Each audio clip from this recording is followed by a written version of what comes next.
And now for our guest, Dr. Sarah-Jayne Gratton is a leading technology evangelist specializing in emerging technologies and covering trends in AI, machine learning, IoT, agri-tech, digital transformation, and mixed reality.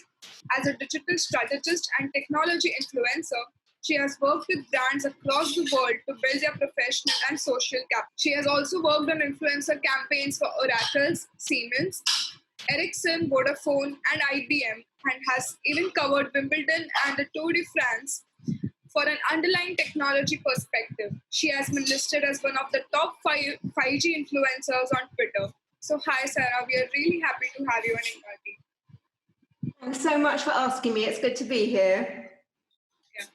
So, beginning with the first question that I have for you is that do you think the use of AI is still at its nascent stage and its usage will increase during and after this COVID crisis when every business will be forced into a digital transformation?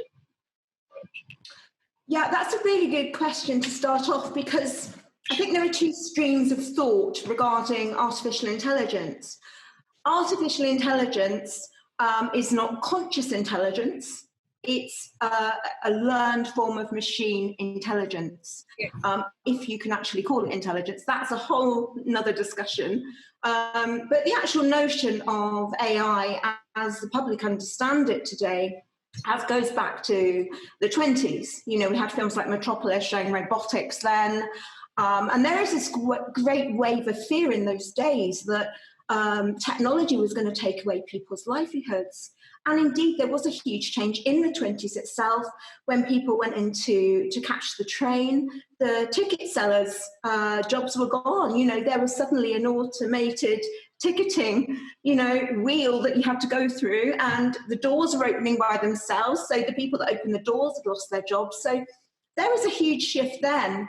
And again, it happened in the 50s where there were, ship workers worrying about the logistical side of things being, changed via automation.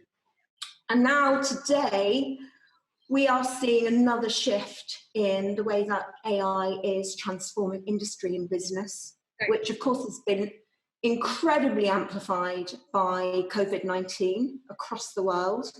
And it's causing a shift in the way that we think about work, the way that we think about connectivity together on a personal level. So it's changing everything. And I think we've always had a relationship, certainly in my lifetime, your lifetime, with technology. It's a part of our lives every day. And in some respects, it's an invisible part of our lives because it's there everywhere. We don't even think about it. But now more than ever, there is this digital shift, I think, in the way that people are thinking about how do we cope in the future with our economy. In situations like this, there's never been a more important time for technology to make its mark and say, well, actually, I'm here to help you. I'm here to help make things better. So I hope that answered the question. Yeah, it does, definitely, yeah. Good. So, how will AI and machine learning help businesses capitalize on the opportunities that 5G technology will be presenting to them? Well, the 5G promise has been talked about for a long time now. And, and a lot of the network operators are so eager to make this work for them. But there's still a lot to learn. And I always say it's down to partnership. You can't do it on your own. You've got to collaborate. And in terms of, again, what we know as AI today in business and 5G together, it's a 50-50 partnership. They work very much together to make these things happen. In orchestration, network slicing, and applications, of course, which people are now tuning into and getting very excited by. But it is very much geared towards collaboration to really get that return on investment and to give the operators the confidence, to invest in this and move forward. And personally working with companies like Ericsson, who are doing a tremendous amount to support these operators and to make the transition to 5G as seamless as possible. It's very, very exciting to be a part of this. Yeah. So do you think organizations today are ready to take up 5G or there are some. I think they're eager to do it. There's just so much uncertainty as to how do I do this? What is the business implications for me? How much is it going to cost? Who do I turn to support? And again, singing their praises, because I think Ericsson is doing an amazing job to really clarify what's needed, to be there to sort of hold their hand, if you like, and say, this is how you do it. We can make this cost effective for you. And it opens the door to so many opportunities for you. So I think it will happen. It's happening slowly, but it will happen. That's true. So cognitive intelligent chatbots and automation will change the customer scenario. Would you agree with that? I agree with the cognitive side. I think there needs to be a lot more cognition here in terms of the interaction. At the moment, they can be quite annoying. And, when they get it right, it's a great experience. Of course, it's cost effective for the companies that use them. When they get it wrong, it's pretty horrendous as a customer being on the other end of that experience. So I think, yes, it's a good thing, but there needs to be a lot more plowed into it. There needs to be a lot more work in making sure the technology is spot on in terms of interaction. So that word cognitive, I think, latching on to what the customer wants to hear, rather than seeking out those little key words where it spurts out, sorry, I didn't understand that, which is very annoying.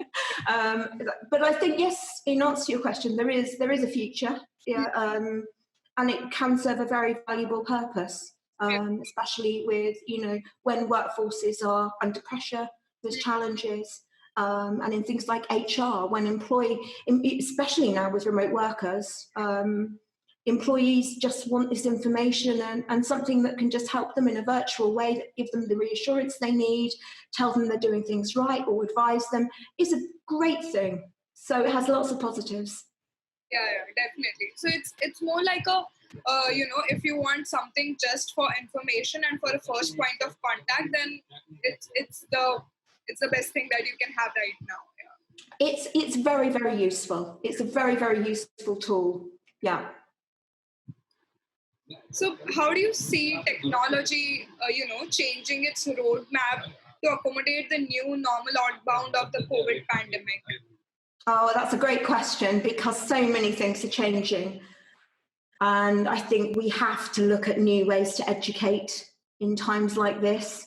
The homeschooling horrors I heard about from so many people, the panic of parents. So there needs to be new ways to remotely educate in a personalised way, to connect students together so that, they don't feel so isolated, because to a child, they have no idea what's going on. They don't know why they can't see their friends and play in the playground.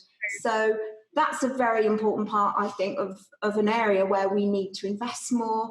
We need to develop more technology, and it needs to be in place now. And also, it will value those parts of the world where education is more difficult, more challenging for people to deliver. So I think it's a positive win for all if we can get this right. Also in healthcare, in the future, I do see us all having a human digital twin that our medical providers will have on record, showing any conditions that we have. For example, a patient with atrial fibrillation, AF, their specialist would be able to actually conduct various treatment courses virtually using their digital twin. The outcomes would be seen in real time, and then the best course of treatment could actually be delivered to the patient. And all this can be done on a remote basis. So it would completely free up these queues, it would completely free up resources. And I think during times like this, it's made us very much aware of how these resources are so valuable, how we have to protect them and secure them for the future. Yes. I think especially in the COVID times right now, AI has developed so much in the healthcare industry that it's like wonderful. Yeah. There's so many applications. I mean, we can talk about agri-tech, fruit picking robots when we can't get the seasonal workers in there, when there is risk. remote packing, automated packing, machine learning, the whole supply chain being amplified and maximized through technology. So, it's a blessing in so many areas of industry, although many people still think it's a curse. I look on it as a real blessing. Yes, it is, definitely. Yeah. So, concluding, are there any other thoughts that you would like to share with our audience? Well, I could mention the fact, being very cheeky here, that my husband Dean and I are writing the new book on AI, which will be out next year, published by Routledge. Very, very excited about that. It's going to take a completely new perspective on the future of AI and how conscious intelligence in an artificial environment can be created. So it's going to be exciting stuff. It sounds definitely interesting. So we'll all watch out for that. Yeah. Thank you. Thank you so much, Sarah, for giving us your time, your insights, and the examples that you have given. They are really valuable, and the audience is really going to enjoy this interview. We'll also look forward to the book that you will be publishing next year. Thank you so much for asking me. It's been an absolute pleasure. Thank you. So we'll be back with a new episode with a brand new expert soon. So stay tuned, and we'll see you around for the next one. Goodbye.